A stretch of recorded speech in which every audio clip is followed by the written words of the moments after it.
যদি আমাদের পাশে না থাকে আমরা একদম অসহায়। সরকারের কাছে একটি আবেদন, আমাদের হাজবেন্ডের বিচার চাই, আমাদের হাজবেন্ডের বিচার চাই।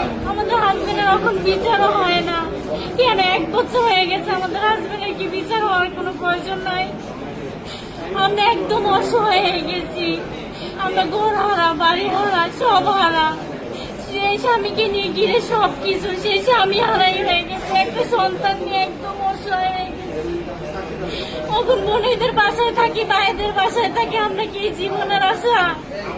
এই জীবন থেকেও না থাকার মতো। সরকারের কাছে আবেদন, আমাদের কাছে আমাদের শোক গুলো বোঝার মতো সে যে শক্তি আমাদের বুঝে।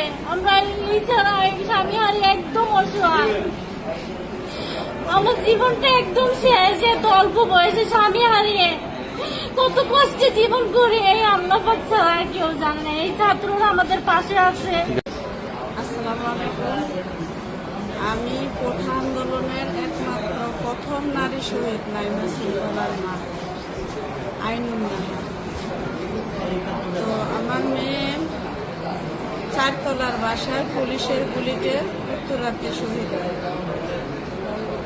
আমার প্রথম চাওয়া হচ্ছে আমার মেয়ে হত্যার বিচার চাই।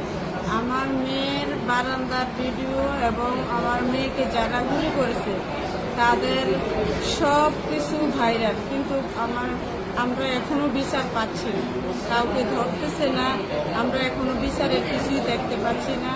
আমরা আমাদের সন্তানের বিচার চাই। আন্তর্জাতিক ট্রাইব্যুনালের তদন্ত অনুযায়ী যারা দোষী সাব্যস্ত হয় তাদের প্রত্যেকের আমি পাশে চাই। শহীদ মোহাম্মদ সোহেল 19 তারিখে গুলি লাগছে, 26 তারিখে শ্যামলী পঙ্গু হসপিটালে মারা গেছে। 24 বছর ধরে আমি আমার ছেলের বাড়িতে বড় করছি। আমার ছেলে একটা স্টুডেন্ট। একটা মার কত কষ্ট কিন্তু বুঝেনি।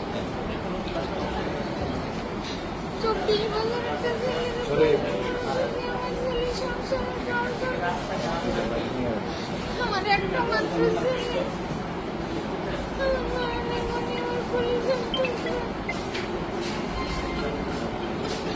আজ একটা বছর মা বলে তো আর ডাকে না। দুনিয়ার দিকে মা ডাকছে। এখন আপনি কি দাবি করছেন বা আপনার কি চাওয়া আপনার আজকের